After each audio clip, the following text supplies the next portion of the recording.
harus mengikuti ujian UKAI, namanya ujian kompetensi apoteker Indonesia, dan ini nasional, teman-teman, nasional. Namun pada periode kali ini banyak teman-teman calon mahasiswa, calon apoteker yang dinyatakan tidak lulus.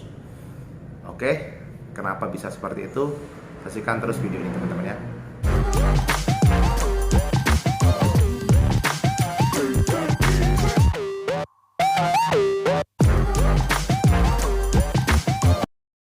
Assalamualaikum warahmatullahi wabarakatuh, teman-teman. Kembali lagi ke channel Bambang Sumedi. Pada video kali ini kita akan membahas tentang apoteker, teman-teman ya. Karena satu hari ini, tepatan pada hari ini tanggal 3 September 2022, berita tentang apoteker lagi heboh. Pada cerita sebelumnya sudah saya jelaskan bahwasanya apoteker nih, bila ingin menempuh pendidikan atau ingin dinyatakan lulus sebagai apoteker, mereka harus mengikuti ujian UKAI, namanya ujian kompetensi apoteker Indonesia, dan ini nasional, teman-teman, nasional. Namun pada periode kali ini banyak teman-teman calon mahasiswa, calon apoteker yang dinyatakan tidak lulus. Oke, teman-teman ya, mungkin saya sengaja membuat video ini, saya sebenarnya prihatin dengan kasus ini karena sampai berita ini seorang pengacara kondang di Indonesia, yaitu Bapak Hotman Paris, sampai mengupload di Instagramnya, melalui Instagramnya, tentang apoteker. Jadi ya, sisi baiknya saya ambil seperti ini. Sisi baiknya apoteker ini makin dikenal oleh seluruh masyarakat Indonesia bahwasanya di tenaga kesehatan itu ada apoteker loh, bukan cuma hanya dokter, bukannya prabu, bukannya bidan. Namun ya, sisi prihatinnya saya, kenapa kok dilaporkan ini bahwasannya panitia ujian kompetensi ini adanya indikasi tidak fair terhadap peserta calon mahasiswa apoteker. Saya tadi seharian ini juga mencari informasi dari narasumber dan media sosial. Kebetulan adik tingkat saya juga pada periode kali ini dia ngikutin ujian kompetensi apoteker, alhamdulillah dia lulus. Jadi ingin saya sampaikan, ingin saya ceritakan di sini, bukan saya membela organisasi, bukan saya membela panitia, bukan saya juga memihak kepada teman-teman, tidak. Teman-teman calon mahasiswa apoteker, calon apoteker juga jadi, kita akan mengungkap sebenarnya kesalahan ini terjadi di mana, gitu kan. Sebenarnya siapa sih yang bisa kok seperti ini, gitu loh. Jadi kita akan bahas pada video kali ini, teman-teman ya. Jadi pada tadi pagi sekitar jam 1 atau jam 2 siang ada postingan di Instagram Real Hotman Paris. Mungkin saya cuplikan videonya ini, teman-teman ya. Ini cuplikan videonya. Halo, salam Hotman Paris, Hotman 911 kepada pimpinan organisasi sebagai berikut, yaitu Ikatan Apoteker Indonesia, Ikatan Apoteker Indonesia, Asosiasi Pendidikan Tinggi Farmasi Indonesia, Asosiasi Pendidikan Tinggi Farmasi Indonesia, Komite Farmasi Nasional. Komite Farmasi Nasional. Ada perwakilan dari mahasiswa apoteker yang Anda mewakili, ada berapa jumlahnya? 3.000 mahasiswa apoteker yang merasa keberatan. Katanya ada dugaan bahwa persyaratan untuk lulus ujian dirubah setelah ujian, gitu ya. Jadi persyaratan untuk bisa lulus dirubah setelah selesai ujian. Ini diduga. Kita tidak tahu apakah kebenarannya di mana karena kita baru ketemu. Tapi karena ini menyangkut masa orang banyak, generasi bangsa penerus. Apa sih? Kita dulu, apa-apa. Itu artinya jadi biar makin perhatian serius. Tapi karena ini sangat menyangkut nasib generasi 3.000 lebih mahasiswa apoteker, mohon sekali lagi, bacakan lagi.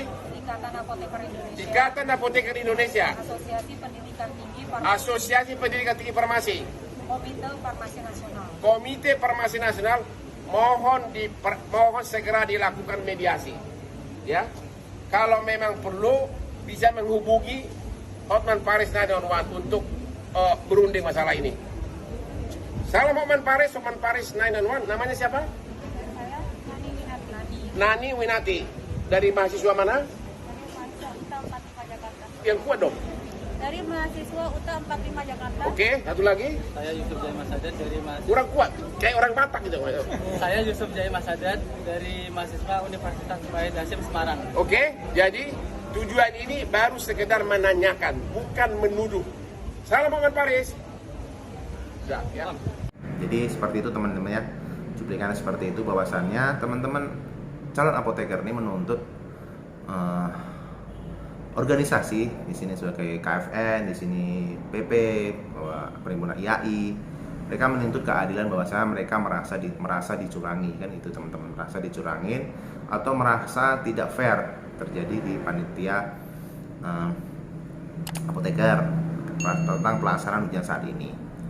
Jadi kalau saya tangkap, kalau saya simpulkan dari berbagai narasumber, dari teman-teman yang melaksanakan periode UKAI pada saat kali ini, bahwasannya gini teman-teman, nilai ambang batas atau nilai ambang batas kelulusan, nilai ambang batas itu sudah ditentukan.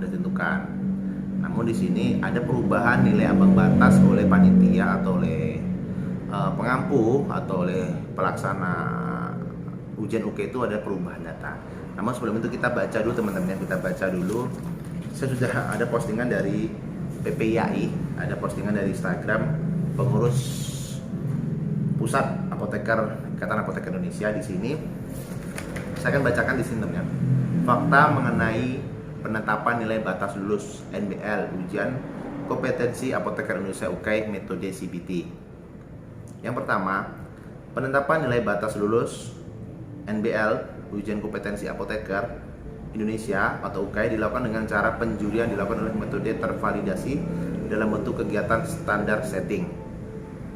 Selanjutnya, metode yang umum digunakan pada penentuan batas lulus ujian metode CBT adalah Modified ACNOV method, sedangkan untuk metode OC adalah Borderline Regression method. Jadi sebenarnya di sini ada dua tipe ujian. Yang pertama ujian tertulis melalui UKAI CBT, sedangkan satu lagi ujian dengan OSCE itu berbentuk praktek. Namun ujian OSCE ini baru sebatas formatif, belum diwajibkan sumatif teman-teman ya. Selanjutnya, kegiatan standar setting UKAI metode CBT dilakukan setelah pelaksanaan ujian karena proses penjurian menggunakan soal yang diberikan saat ujian sehingga tidak dapat dilakukan sebelumnya. Jadi standar UKAI, kegiatan standar setting UKAI itu ada penentuan nilai itu bisa dilakukan setelah ujian itu selesai, karena di sini PPIAI menyatakan bahwasanya penjurian sudah bisa dilakukan setelah pelaksanaan ujian selesai. Penjurian dilakukan oleh para dosen perwakilan program studi apoteker Indonesia di seluruh Indonesia yang berlaku sebagai juri. Jadi setiap dosen-dosen di seluruh kampus yang ada fakultas apotekernya, program apoteker, mereka ikut menjadi sebagai debat juri. Hasil dari proses penjurian standar setting tersebut disepakati oleh para juri sebagai nilai batas lulus terbaru yang dilakukan bagi seluruh peserta ujian. Jadi waktu para dosen-dosen itu, para juri itu rapat setelah pelaksanaan ujian, mereka akan memutuskan nilai batas lulus. Selanjutnya, peran KFN, Komisi Farmasi Nasional IAI, Ikatan Apoteker Indonesia, dan APTFI selaku pengampu kepentingan standar adalah menyetujui hasil NBL. Jadi mereka ini hanya menyetujui, setelah hasil tadi sudah dirapat oleh para panitia, maka mereka hanya menyetujui aja hasilnya. Sedangkan peran panitia nasional UKAI adalah memfasilitasi pelaksanaan UKAI mulai dari proses penyiapan soal, pelaksanaan ujian sampai pengelolaan paksa pasca ujian, termasuk kegiatan standar setting. Jadi sini yang bagian memutuskan nilai itu adalah panitia pelaksanaan UKAI, bukan KFN yaitu APTFI. Mereka hanya menyetujui saja hasil yang sudah ditetapkan oleh panitia UKAI. NBL UKAI merupakan batas nilai terendah yang harus dicapai mahasiswa untuk memenuhi standar kriteria sebagai apoteker baru yang dinilai kompeten untuk melakukan praktek kefarmasian. Jadi nilai batas UKAI itu minimal apoteker harus mencapai nilai sekian baru mereka dinyatakan lulus sebagai apoteker. Keberhasilan mahasiswa dalam melewati NBL UKAI bergantung pada hasil pendidikan yang telah ditempuh oleh mahasiswa di kampus program studi profesi apoteker yang bersangkutan. Jadi di sini dalam video yang disampaikan oleh Paris tadi, bahwasanya mahasiswa tersebut menyampaikan tuntutannya kepada KFN, IAI, dan APTFI. Sementara di sini sudah dijelaskan pada postingan PPIAI bahwasannya KFN, IAI, dan APTFI perannya dalam UKI ini hanya menyetujui hasil ujian atau nilai batas lulus yang diperoleh dalam proses standar setting. Sedangkan peran panitia nasional UKI adalah memfasilitasi pelaksanaan UKI, mulai proses penyiapan soal, pelaksanaan ujian sampai pengelolaan pasca ujian termasuk kegiatan standar setting. Jadi kegiatan standar setting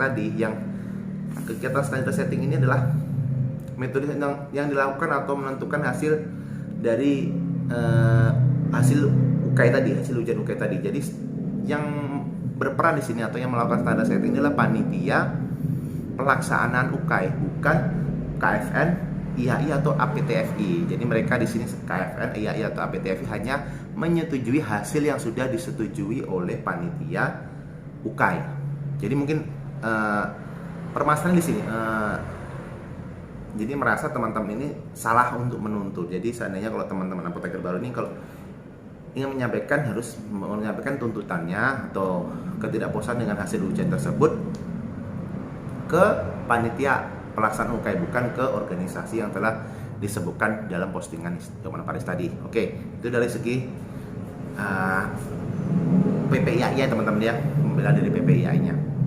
Sementara kalau dari sisi mahasiswanya, dari segi calon apotekernya adalah apoteker lulus, saya sudah bertanya juga pada teman-teman yang baru menyelesaikan pendidikan apotekernya yang sudah melaksanakan pada periode ini, bahwasanya mereka ujian UKI ini ada tryout teman-teman ya. Jadi ada tryout kampus yang udah dilakukan mungkin 3 kali, tryout nasional. Jadi tryout itu adalah kegiatan ibaratnya simulasi sebelum mereka melakukan ujian yang realnya.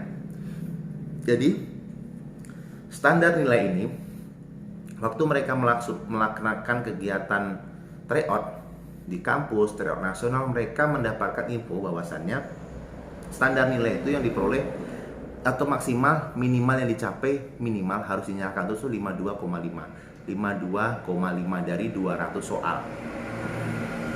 Teman-teman ya. Namun setelah pelaksanaan ujian real UKI yang benar-benar dilaksanakan, mereka baru mendapatkan info bahwasannya nilai batas ambang lulus tadi naik jadi 56,5. Nah, di sini mereka merasa dicurigai atau merasa dirugikan bahwasannya yang awalnya hanya 52, sekian menjadi 56, sekian. Jadi teman-teman yang diambang nilai antara 52 sampai 56 tadi merasa dirugikan. Seharusnya mereka yang teman-teman nilainya di batas 52 sampai 56 itu seharusnya lulus kalau tidak ada perubahan nilai ambang batas setelah pelaksanaan ujian ini. Nah, jadi itu tadi misinya di situ teman-teman ya. Jadi yang pertama, teman-teman apoteker ini merasa dirugikan, calon apoteker ini merasa dirugikan karena waktu tryout itu mereka mendapatkan informasi bahwasanya nilai ambang batas itu 52, sekian. Sedangkan setelah ujian dilaksanakan, ambang batas nilai berubah menjadi 56,5. Jadi dari 200 soal mereka harus dinyatakan harus benar 113 soal. Nah, seperti itu teman-teman ya. Jadi menurut saya pribadi, saya juga apoteker. Kalau saya dulu, seingat saya ujian UKI itu 2017. Itu saya sudah tahu berapa ambang batas nilai yang harus saya capai. Karena diinfokan saya harus minimal dapat sekian untuk mencapai ambang batas sebelum melaksanakan ujian UKI, dan sampai akhir, sampai keluar hasil UKI pun nilainya tetap sama. Waktu zaman saya dulu, zaman 2017 itu nilai ambang batas ujian apoteker baru sekitar 46,5 kalau nggak salah, 46 entah 48 nilainya. Oke.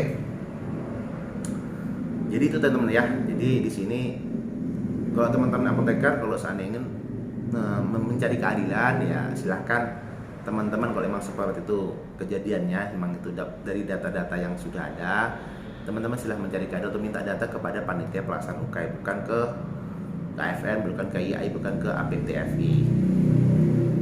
Dan juga saran saya untuk panitia pelaksanaan UKAI, untuk pemangku-pemangku kekuasaan di atas sana, pemangku-pemangku kebijakan di atas sana, kalau bisa nilai kesepakatan UKAI itu sudah ditentukan dari awal sebelum mereka melakukan ujian. Dan untuk program CBT ini, saya harapkan kedepannya nilainya harus benar-benar transparan. Contohnya seperti ini, dari 200 soal, teman-teman calon apoteker ini harus menyelesaikan soal minimal 100 soal atau minimal nilai sekian di soal tersebut. Dan kalau bisa nanti untuk panitia juga, saran saya sendiri, saran saya kalau nanti mungkin diterima, bila begitu teman-teman apoteker ini pada saat melaksanakan ujian, begitu mereka mengklik hasil akhir atau finishing atau submit hasil ujian, mereka langsung melihat hasil ujiannya langsung, hasil angka real di situ. Tidak lagi harus didiskusikan atau tidak lagi harus menunggu berapa lama mereka baru tahu nilainya.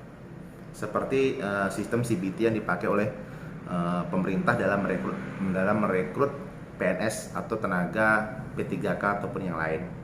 Jadi mereka PNS juga program CBT juga, sebelum melakukan ujian peserta itu udah tahu nilai ambang batasnya itu berapa, dan sudah tahu cara perhitungan nilai itu berapa, dan waktu selesai akhir, waktu mensubmit hasil ujian itu mereka sudah mendapatkan hasilnya berapa. Pada saat mereka di dashboard komputer itu mereka sudah mendapatkan hasil nilainya berapa. Jadi nanti transparansi itu lebih jelas, karena di era digital ini semakin maju, semakin pola pikir semakin berkembang. Jadi transparansi itu harus lebih gampang lagi. Mungkin itu dari saya, mudah-mudahan kedepannya ada perbaikan untuk semangat untuk cara para apoteker, dan mudah-mudahan untuk para teman-teman apoteker yang belum lulus tetap semangat, masih ada kesempatan untuk mencoba lagi di sekarang di akhir tahun, mungkin kalau nggak akhir tahun awal tahun depan mungkin ada ujian lagi, tetap semangat. Dan yang lulus mudah-mudahan cepat dapat kerja. Mungkin dari saya itu aja, tetap semangat, tanya obat, tanya apoteker, salam sehat. Assalamualaikum warahmatullahi wabarakatuh.